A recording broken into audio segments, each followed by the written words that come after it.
नमस्ते एक्वेरियस, आपका the flowering परिजात में स्वागत है। ये आपकी 29 जनवरी से लेके 11 फरवरी तक की जनरल रीडिंग्स हैं, जहां हम आपकी फोर्टनाइट की एनर्जी, वहां आने वाले चैलेंजेस और आउटलुक को देखेंगे। साथ ही एक मंत्रा या मेंटल एड जो कि आपको चैलेंज का सामना करने में मदद करेगी, और एक कार्ड एक्शन के लिए, चाहे वो मोटिवेशन या एनर्जी के लिए हो। तो एक्वेरियस, ये जो आपका फोर्टनाइट है इम्पोर्टेंट है। आपके पास दो दो मेजर अरकाना के कार्ड्स आए हैं।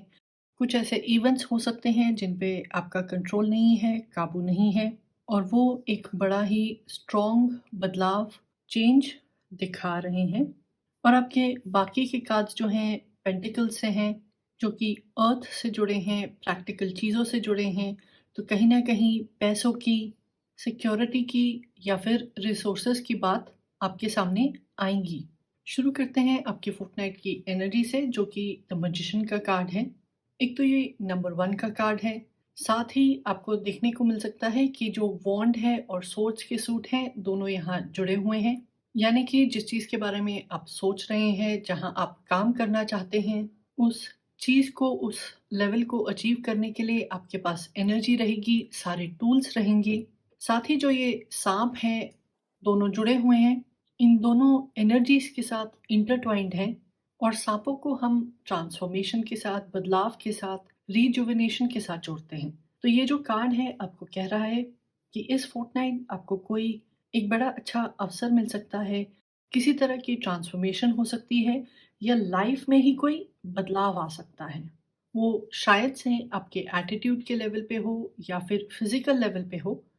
आपकी बाकी की रीडिंग को देख के ज़्यादा लाइकली है कि पैसे के मामले में, सपोर्ट के मामले में, सेहत के मामले में ज़्यादा अपॉर्चुनिटीज़ हो सकती हैं।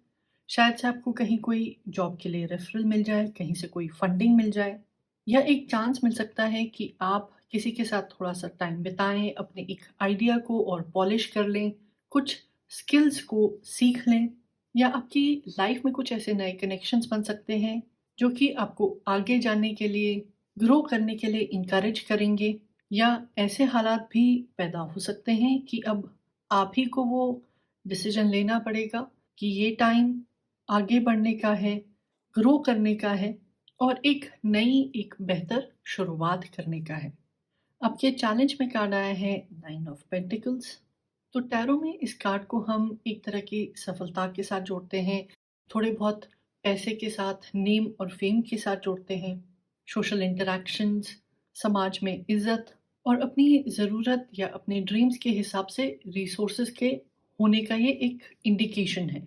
मगर ये कार्ड आपके चैलेंज की पोजीशन में आया है, यानी कि कहीं पे कॉन्फिडेंस की थोड़ी सी कमी हो सकती है, या आपको लग रहा है कि आप इंडिपेंडेंटली ये जो नई शुरुआत कर सकते हैं, आप उसके लिए तैयार नहीं हैं, आपके पास उतने रिसोर्सेज नहीं हैं।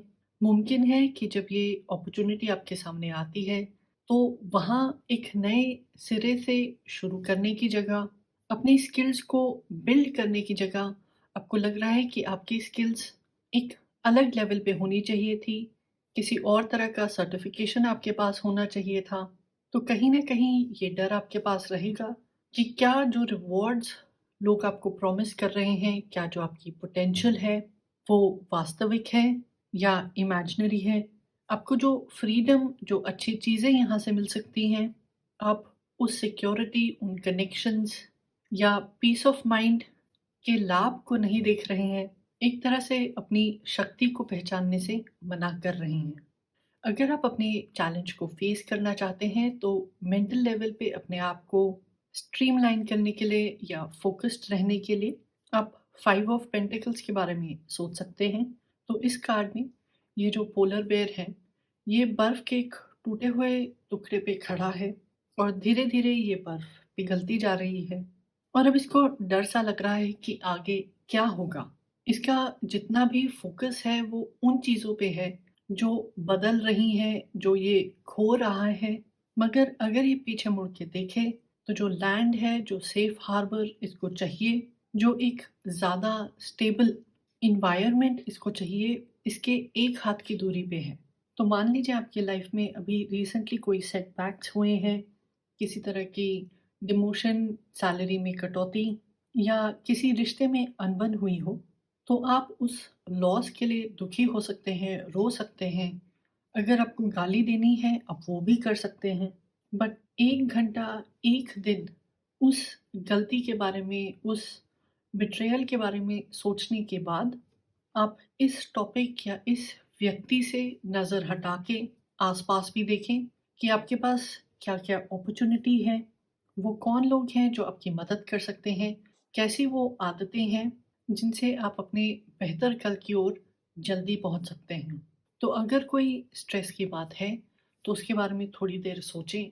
आपको जितना मंथन करना है आप करें, मगर एक समय के बाद, एक टाइम के बाद अपने आप से कमिट करें कि आप दूसरी अपॉर्च्युनिटीज़ को, दूसरे लोगों को या अपने सपने को सच करने के लिए दूसरे तरीकों को भी कंसिडर करेंगे। आपके एक्शन में कार्ड आया है द टावर। तो ट्रेडिशनल टैरो में ये जो कार्ड है बिल्कुल ही ड्रास्टिक से, सडन से चेंज की, बदलाव की बात करता है। ये कह रहा है कि आपकी लाइफ में शायद से कोई ऐसी चीज़ थी जिसकी नींव अच्छी नहीं थी। वो कोई रिश्ता हो सकता है, कोई जॉब हो सकती है या फिर आदत भी। मगर अब ये जो चीज़ है आगे नहीं जा सकती है। इसकी जो नींव है बिल्कुल ही हिल चुकी है। जो ये इमारत सी है ये टूट रही है। तो ऐसे में ये जो कार्ड है आपको बड़ी ब्राइट सी, बड़ी ऑब्वियस सी एक चेतावनी दे रहा है कि लाइफ में एक मेजर शिफ्ट आ रहा है। कोई ऐसी चीज़ है जो ख़त्म हो रही है। कोई सोच या आदत ऐसी है जो कि अनसस्टेनेबल है। और अगर आप इन पुराने तरीकों के, इन पुराने रिश्तों या फिर इन पुरानी पोज़ीशंस पे ही अटके रहेंगे, जो आपको इतनी क्लियर कट वार्निंग मिल रही है कि यहाँ से आपको कुछ अच्छा नहीं मिलेगा, तो ऐसे बेसिक क्वेश्चंस पे आपको ध्यान रखना पड़ेगा। ख़ासकर कि पेंटिकल्स के कार्ड होते हुए कि पैसों के मामले में आपकी क्या आदतें हैं, आपको अपने एफ़र्ट के लिए कितने पैसे मिलते हैं या नहीं, आप ग्रो करने के लिए, चीज़ों को ठीक तरह करने के लिए तैयार हैं या नहीं। आपको अपने एक्शंस को इस नज़रिए के अगेंस्ट मेज़र करना पड़ेगा। बदलाव है ही है, वो अच्छा भी हो सकता है, बुरा भी हो सकता है। अब ये आपके ऊपर निर्भर करता है कि क्या आप इस चेंज को, इस अपॉर्च्युनिटी को अपने लिए एक एडवांटेज बना लेते हैं। वहाँ से आने वाली सीख या जो आपका टाइम, आपका आपका समय या एनर्जी फ्री हुई है, उसको सही जगह लगाते हैं या नहीं। अप्स एंड डाउन्स हर किसी की लाइफ में होते हैं, फेलियर्स हर किसी की लाइफ में आते हैं। बस वो वहाँ कैसे रिएक्ट करते हैं और उस सिचुएशन में काम रह के या तो अपने आप को पुश करना या अपने आइडियाज़ के लिए वहाँ से कोई रिसोर्स निकालना आपको दूसरों से अलग कर देगा। और जब सब लोग इस इमारत के टूटने से, इस खतरे से डरे हुए हैं, उस टाइम आप अपने फोकस को, दूसरों की एनर्जी को अगर पॉजिटिव वे में चैनल कर लेते हैं, तो वो ज़्यादा बेटर होगा। आपकी आउटलुक में कार्ड आया है 6 ऑफ पेंटिकल्स।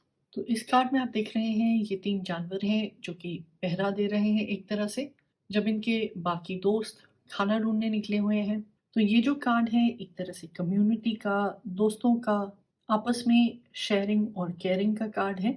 तो ये जो आपका आउटलुक का कार्ड है पॉजिटिव है, ये कह रहा है आपको जहाँ से मदद चाहिए, बिल्कुल सही टाइम पे जितनी आपको मदद चाहिए आपको मिल जाएगी। बल्कि ऐसा भी हो सकता है कि आप थोड़े से लिमिटेड तरीके में ही सही, किसी को कोई अच्छी एडवाइस या मदद दे सकते हैं।